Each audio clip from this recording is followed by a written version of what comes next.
ملا ہے یہ ہمیں سوچنے پر مجبور کر دیتا ہے کہ کیا واقعی لانگ رن میں یہ منصوبے انسانی فلاح و بہبود میں معاون ثابت ہوں گے اور ان کا جو اثر قدرتی ماحول پہ پڑ رہا ہے کیا اس کے لیے ہم تیار ہیں؟ اربنائزیشن اور انڈسٹریلائزیشن کے نام پہ جو منفی اثرات ماحول پہ مرتب ہوئے ہیں وہ سب کے سامنے ہیں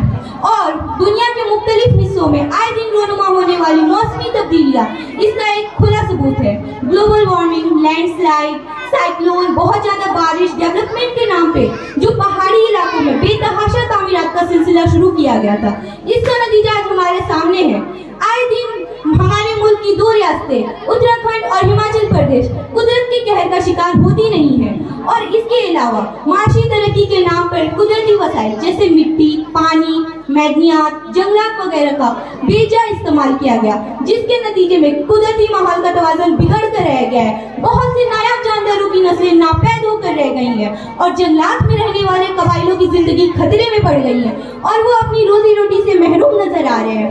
اور کچھ دنوں پہلے تک ہم صرف air pollution, water pollution, noise pollution اور سوئل پولیوشن سے ہی واقف تھے، لیکن آج نئے پولیوشن کا نام سننے کو مل رہا ہے جس میں پلاسٹک پولیوشن سر فہرست ہے۔ اس کے جو منفی اثرات ماحول پہ ہو رہے ہیں ان کو دیکھتے ہوئے آج ہر طرف نو پلاسٹک زون کا بورڈ دیکھنے کو ملتا ہے اور امفان اور اسی طرح کے دوسرے سپر سائیکلون بھی بنا سوچے سمجھے ڈیولپمنٹ کے نام پہ ہمارے ماحول کو بگاڑنے کے صورت میں سامنے آئے ہیں اور تقریباً آنے والے دنوں میں دنیا کے ہر خطے میں منفی موسمی تبدیلیاں انسان اور جانور دونوں کے وجود کے لیے بڑا خطرہ ثابت ہوں گے۔ لہٰذا بلا جھجک میں یہ بات کہہ سکتی ہوں کہ ڈیولپمنٹ کا جو اثر قدرتی ماحول پر دیکھنے کو ملا ہے وہ ہمارے لیے ایک سبق ہے کہ آئندہ دنوں میں ڈیولپمنٹ پروجیکٹس پر اس طرح عمل کیا جائے کہ موجودہ اور آنے والی نسلیں اس کے منفی اثرات سے محفوظ رہ سکے، جس کے لیے ڈیولپمنٹ نہیں بلکہ سسٹینیبل ڈیولپمنٹ کو اپنا ہدف بنانا ہوگا۔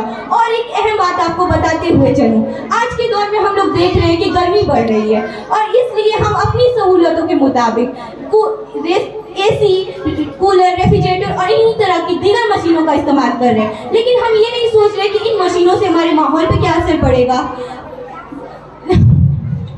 آپ کو بتا دوں، یوں تو لوگ کہتے ہیں کہ گلوبل وارمنگ کو روکنا ہوگا، اپنے ماحول کو بچانا ہوگا، اور دوسری طرف انہی مشینوں کا استعمال کر رہے ہیں۔ یہ تو وہی بات ہو گئی کہ کہتے ہیں کچھ اور کرتے ہیں کچھ۔ اور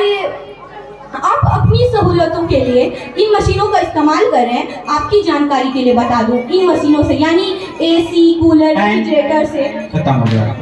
ایک منٹ ہے اور ایک منٹ۔ ریفریجریٹر سے ایک گیس